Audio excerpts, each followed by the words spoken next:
Everyone, welcome to my channel সপ্তসুরের স্বর্ণালী। চলে এলাম একটা মিনি ব্লগ নিয়ে। আর আমাদের এখানে ডিসেম্বরে হয়েছিল লোকনন্দন উৎসব।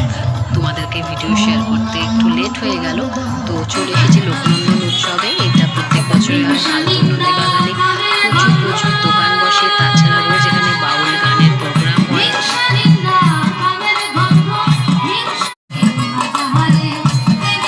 প্রচুর স্টল বসেছিল, নানা ধরনের জিনিসপত্র, তাছাড়া খাবার দাবারের স্টল। আর দেখো এখানে কিন্তু রোজ বাউল গান হচ্ছে, নানা ধরনের বাউল সঙ্গীত শিল্পীরা আসছেন এখানে পারফর্ম করছে।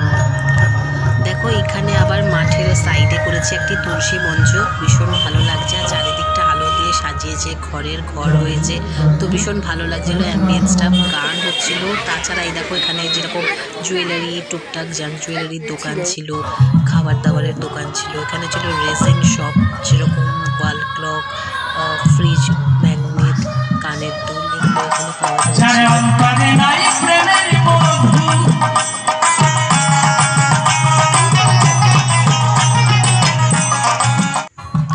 নানা জায়গার বুটিকের অনেক জিনিসপত্র, ড্রেস, শাড়ি, কুর্তি, ছেলেদেরও ড্রেস এসব এসেছিল, তো খুব ভালো লাগছিল। তাছাড়া ফ্রাই আইটেম, পিঠে পুলি এসবও ছিল। শান্তিনিকেতনের একটি দোকান এসেছিল, সেখানে শান্তিনিকেতনের কাজ করা ব্যাগ, কুর্তি, ছেলেদের পাঞ্জাবি, নানা ধরনের শাড়ি এসব কিন্তু পাওয়া যাচ্ছিল এই যে শান্তিনিকেতনের স্টল। তো ভাবলাম তোমাদের সাথে ভিডিও শেয়ার করি। যদি ভিডিও ভালো লেগে থাকে অবশ্যই লাইক করো, কমেন্ট করো, অনেক অনেক শেয়ার করো। আর যারা সাবস্ক্রাইব করে তারা সাবস্ক্রাইব করে দিও।